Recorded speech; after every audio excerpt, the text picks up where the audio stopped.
வணக்கம். மாலை முரசு செய்திகளை விரிவாக பார்ப்பதற்கு முன் தலைப்புச் செய்திகளை பார்க்கலாம்.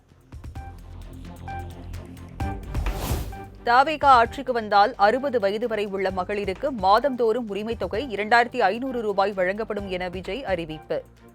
பெண்கள், குழந்தைகள், முதியோர் பாதுகாப்புக்காக உருவாக்கப்படும் தனித்துறை தனது நேரடி கட்டுப்பாட்டின் கீழ் இயங்கும் என்றும் உறுதி.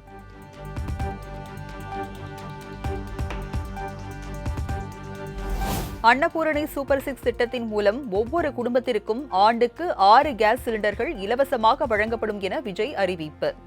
பெண்களுக்கு எதிரான வழக்குகளை விசாரிக்க அஞ்சலை அம்மாள் அதிவிரைவு பெண்கள் நீதிமன்றங்கள் அமைக்கப்படும் என்றும் வாக்குறுதி.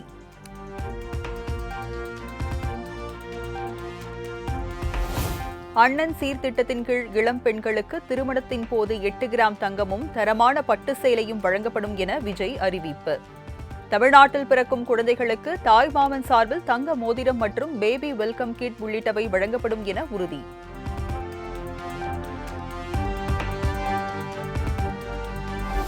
ஒன்றாம் வகுப்பு முதல் 12ஆம் வகுப்பு வரை படிக்கும் மாணவ மாணவிகள் படிப்பை நிறுத்தாத வகையில் பெற்றோர் அல்லது பாதுகாவலருக்கு ஆண்டுக்கு 15,000 ரூபாய் நிதி உதவி.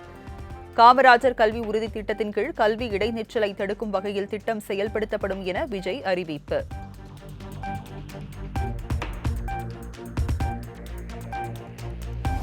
பெண்களுக்கு எதிரான குற்றங்களை தடுக்கும் வகையில் ராணி வேலு நாச்சியார் பாதுகாப்பு படை என மாநிலம் முழுவதும் 500 குழுக்கள் அமைக்கப்படும் என விஜய் வாக்குறுதி. பள்ளி மற்றும் ரேஷன் கடைகளில் சானிட்டரி நாப்கின்கள் இலவசமாக வழங்கப்படும் என்றும் அறிவிப்பு.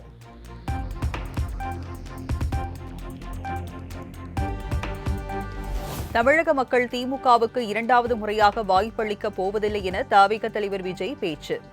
குட்டி கதையுடன் தொடங்கிய விஜய், யானைக்கு தேங்காய் கொடுத்தவர் விசிறி அடித்ததைப் போல மக்கள் திமுகவை தூக்கி எறிவார்கள் என ஆர்ப்பரிப்பு.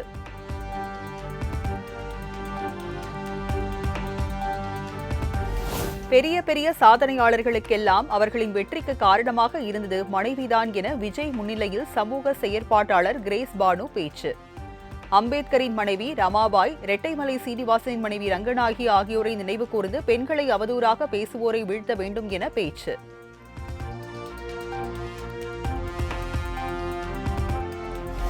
விஜய் அறிவித்த தேர்தல் வாக்குறுதிகளை கேட்டு கண்ணீர் விட்ட பெண்.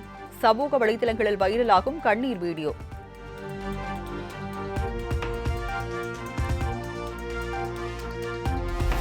சென்னை நீலாங்கரை வீட்டிற்குள் அனுமதிக்க விஜய் மறுப்பதாக செங்கல்பட்டு நீதிமன்றத்தில் சங்கீதா புதிய மனு. விஜயின் நீலாங்கரை வீட்டில் தங்க அனுமதிக்கும்படி இடைக்கால உத்தரவு பிறப்பிக்க வேண்டும் என கோரிக்கை.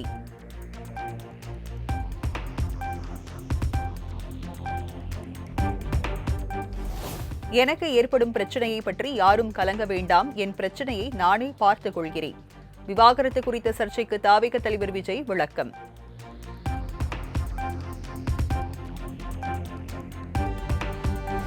முதலமைச்சர் மு.க.ஸ்டாலின் முன்னிலையில் திமுகவில் இணைந்த ஓ பன்னீர்செல்வத்தின் ஆதரவாளர்கள். சுமார் 50,000 பேர் திமுகவில் இணைந்த விழாவில் முதல்வர் மு.க.ஸ்டாலினுக்கு வெள்ளியினால் ஆன செங்கோல் வழங்கிய ஓபிஎஸ்.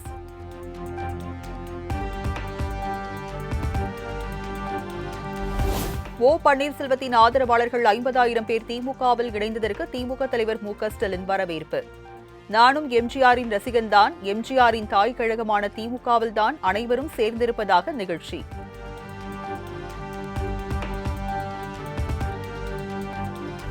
விசுவாசத்திற்கு அடையாளம் என்றால் எப்படி ஓ பன்னீர்செல்வமோ அதேபோல துரோகத்தின் அடையாளம் என்றால் எடப்பாடி பழனிசாமி தான் என மு.க.ஸ்டாலின் கடும் விமர்சனம். சசிகலா தயவால் பதவிக்கு வந்துவிட்டு தன்னை காத்துக் கொள்வதற்காக அதிமுகவையே பாஜகவிடம் அடகு வைத்து விட்டார் எனவும் காட்டம்.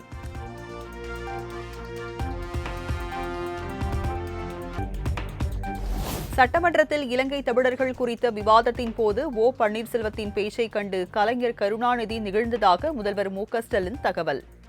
முரசொலியில் பச்சை தமிழர் பன்னீர்செல்வம் என கட்டுரை எழுதியதை நினைவு கூர்ந்து பேச்சு.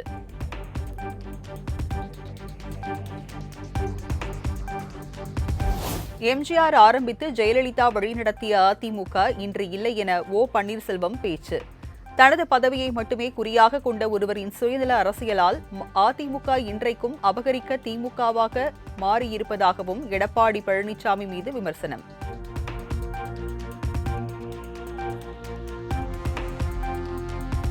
திமுகவின் பிரச்சார பீரங்கியாக இருந்த ஆளுநர் RN ரவியை மாற்றிவிட்டார்கள் என முதல்வர் மு.க.ஸ்டாலின் விமர்சனம். தேர்தலுக்கு பிறகு அதிமுகவின் பொதுச் செயலாளரை பாஜக மாற்றிவிடும் எனவும் காட்டம்.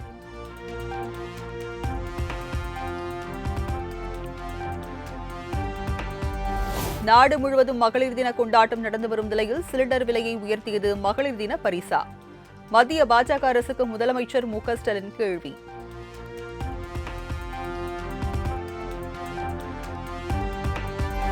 மதுரையில் எய்ம்ஸ் மருத்துவமனை என அறிவித்துவிட்டு 10 ஆண்டுகள் ஆகியும் கட்டி முடிக்காததுதான் மத்திய பாஜக அரசின் டப்பா என்ஜின் மாடலா என மு.க.ஸ்டாலின் கேள்வி.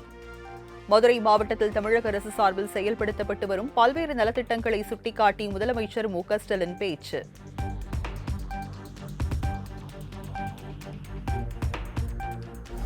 அதிமுகவில் இருந்து நீக்கப்பட்டு திமுகவில் இணைந்த பின்பும் முன்னாள் முதலமைச்சர் ஜெயலலிதாவை அம்மா என்றே அழைத்த ஓ பன்னீர்செல்வம். ஜெயலலிதாவின் அரவணைப்பை இன்றும் தன்னை சார்ந்தவர்களுக்கும் வழங்குவது மு.க.ஸ்டாலின் தான் என்றும் புகழாரம்.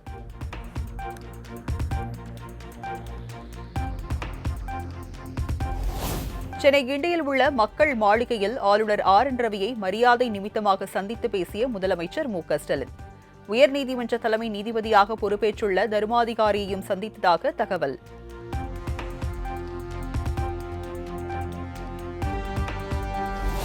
திருச்சியில் திங்கட்கிழமை நடைபெறுகிறது திமுகவின் மாநில மாநாடு. 10 லட்சம் பேர் பங்கேற்கும் வகையில் பிரம்மாண்டமான ஏற்பாடுகள் தீவிரம்.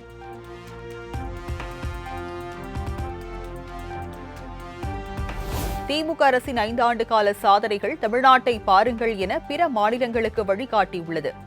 திருச்சி மாநாட்டிற்கு அழைப்பு விடுத்த திமுக தலைவரும் முதலமைச்சருமான மு.க.ஸ்டாலின் பெருமிதம்.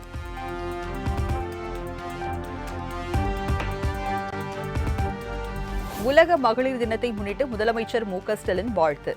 அனைத்து மகளிரையும் உயர்த்தும் சமூக விடுதலை இலக்கினை அடுத்த 5 ஆண்டுகளில் உறுதியாக அடைவோம் என உறுதி.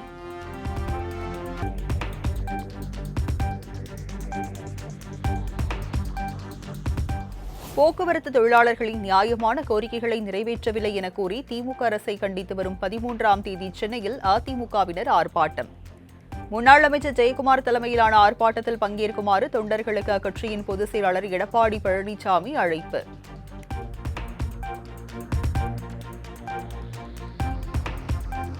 தாவேக தலைவர் விஜய், நடிகை த்ரிஷா ஒரே காரில் திருமண நிகழ்ச்சியில் பங்கேற்றது குறித்து நடிகர் விமல் சர்ச்சை கருத்து.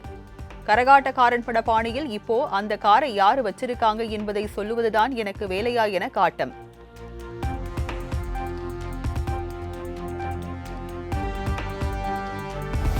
சிவகங்கையில் 34 வழக்குகளில் தொடர்புடைய குற்றவாளி ஊர்காவலன் என்பவரை துப்பாக்கியால் சுட்டுப்பிடித்த காவல்துறையினர். சுடுகாடு அருகே பதுங்கியிருந்த குற்றவாளி மானாமதுரை ஆய்வாளரை தாக்கிவிட்டு தப்பிக்க முயன்ற நிலையில் சுட்டுப்பிடிப்பு.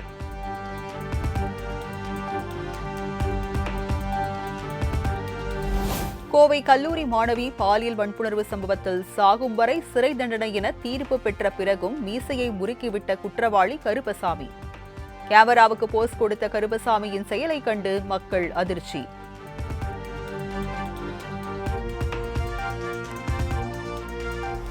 கோவை கல்லூரி மாணவி பாலியல் வன்புணர்வுக்குள்ளான சம்பவத்தில் கைதான 3 பேரும் குற்றவாளிகள் என தீர்ப்பு. கருப்பசாமி, கார்த்திக், தவசி ஆகிய 3 பேருக்கும் சாகும் வரை சிறை தண்டனை விதித்து நீதிபதி உத்தரவு.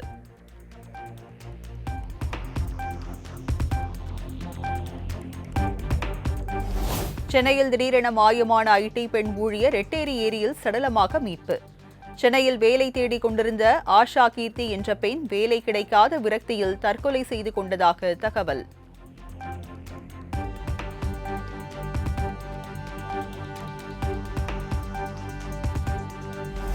கும்மிடிப்பூடி அருகே செங்கல் சூளையில் கொத்தடிமையாக வேலை பார்த்த ஒடிசாவை சேர்ந்த 21 பேர் உள்பட 78 சிறுவர் சிறுமிகள் மீட்பு. வருவாய்த்துறை அதிகாரிகளால் மீட்கப்பட்ட வடமாநில குழந்தைகள் சொந்த ஊருக்கு அனுப்பி வைக்க ஏற்பாடு.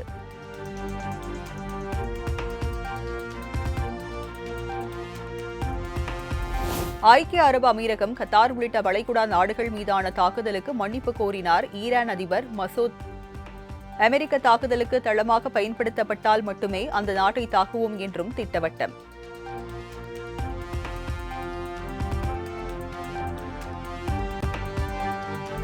போரில் முக்கிய திருப்பமாக ஈரானுக்கு ரஷ்யா உதவ தொடங்கியுள்ளதாக அதிர்ச்சி தகவல். அமெரிக்க ஆயுதங்களின் திறன், இருப்பிடம் குறித்த முக்கிய உளவு தகவல்களை ஈரானுக்கு அளிக்கும் ரஷ்யா.